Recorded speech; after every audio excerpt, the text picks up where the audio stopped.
What's up Sobat Goals Made Me Do It, ketemu lagi dengan saya Cecilia di konten Virtual Tour kali ini. Virtual Tour kali ini kita akan travel ke Chinatown, atau istilahnya kita akan travel ke dalam budaya Tionghoa, di mana yang sebentar lagi mereka akan merayakan Tahun Baru Imlek. Tahun Baru Imlek ini atau Tahun Baru Kongzili dirayakan nggak cuman oleh umat Buddha, tapi juga oleh umat Konghucu, oleh umat Tao, dan juga oleh seluruh bangsa Chinese di Indonesia. Jadi istilahnya ini bukan perayaan agama, memang perayaan agama, tapi maksudnya tidak hanya terbatas dalam perayaan agama, tapi juga menjadi suatu event di mana para keturunan Tionghoa berkumpul untuk bersilaturahmi dengan keluarganya.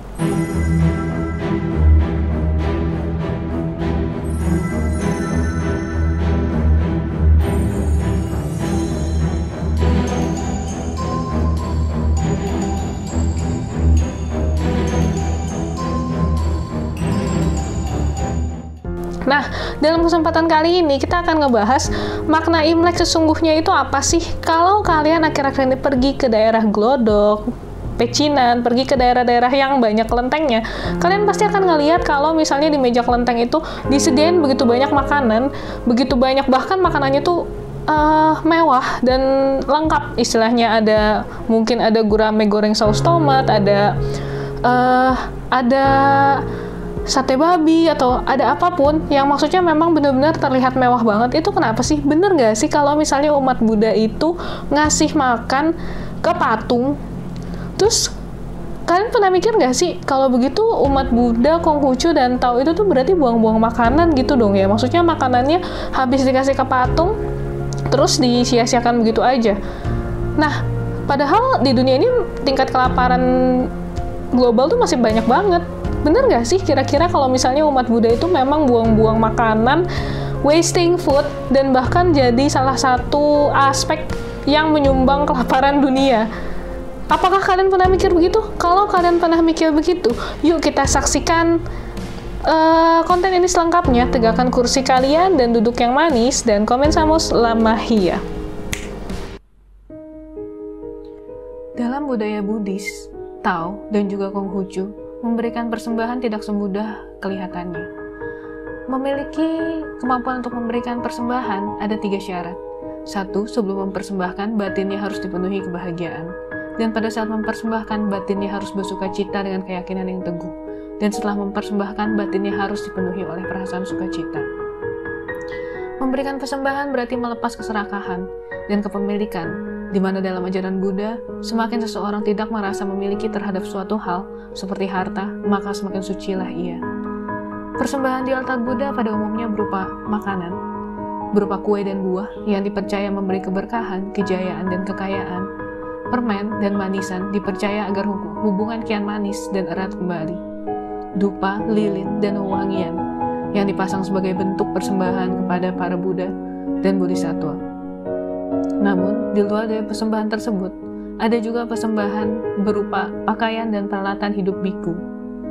Pada zaman dahulu kala, biku hidup dengan cara nomaden, dari satu daerah ke daerah lainnya. Maka mereka biasa menerima persembahan berupa baju, makanan, dan minuman dari rakyat. Makanan yang diberikan pun selalu dikonsumsi oleh para biku, sehingga tidak akan menjadi sebuah hal yang sia-sia. Namun seiring dengan perkembangan zaman, biku telah hidup dengan layak, dan tidak lagi membutuhkan persembahan untuk dijadikan sebagai makanan. Maka biasanya, semua persembahan akan diberikan kepada penjaga kelenteng atau kepada warga yang kurang mampu.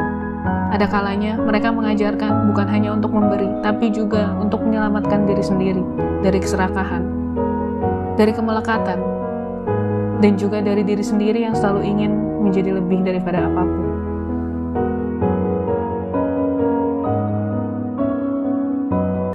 Nah, gimana dengan video singkat yang tadi sudah saya buatkan dan saya lampirkan di dalam video ini?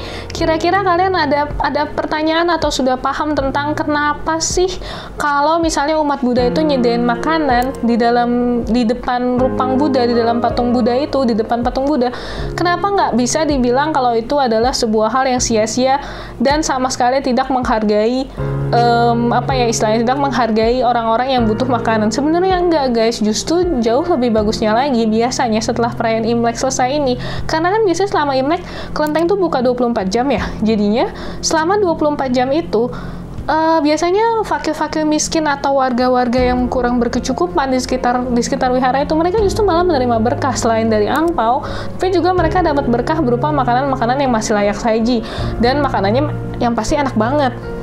Bahkan kalau untuk yang warga-warga Tionghoa, mereka tetap akan dapat, warga Tionghoa kurang mampu, mereka akan bisa menikmati makanan berupa babi-babian yang diolah. Tapi untuk warga-warga yang non-Buddhis juga biasanya mereka akan menerima makanan berupa sayur-sayuran atau apapun itu. Jadi sebenarnya yang namanya memberi makan pada patung itu adalah suatu kalimat yang salah, tapi memberi makan pada patung itu juga bisa sebagai salah satu sumber untuk pelimpahan jasa atau jasanya diberikan pada leluhur. Maksudnya apa sih? Jadi setelah umat-umat Buddha itu berdoa ditaruh di altar, setelah itu diberikan kepada orang miskin, orang yang membutuhkan, atau penjaga-penjaga kelenteng di sana, itu jasa perbuatan baik mereka dilimpahkan kepada leluhur mereka, istilahnya setiap tahun. Jadi leluhur mereka tuh kakek, nenek, buyut yang sudah meninggal, mereka kan percaya dengan reinkarnasi. Jadi dimanapun mereka berada, apakah mereka jadi dewa, mereka jadi dewi, mereka jadi manusia lagi, atau bahkan mungkin reinkarnasi jadi binatang, mereka tetap akan menerima jasa kebaikan itu, guys. Jadinya nggak bisa dibilang memberikan makanan kepada patung itu dosa atau menyembah berhala. Karena maksud dan prinsip dari yang mereka lakukan itu sebenarnya cukup berbeda dari apa yang kita pikirkan saat ini. Nah, pertanyaannya, kalau mereka udah ngasih makanan di Rupang Buddha, terus jasanya dilimpahin, berarti buat orang yang masang tuh nggak dapet jasanya dong? No, itu salah. Jadi justru jasanya tuh plus. Jadi satu, jasanya udah ngedoain leluhur, itu dia dapat karma baik 1 poin.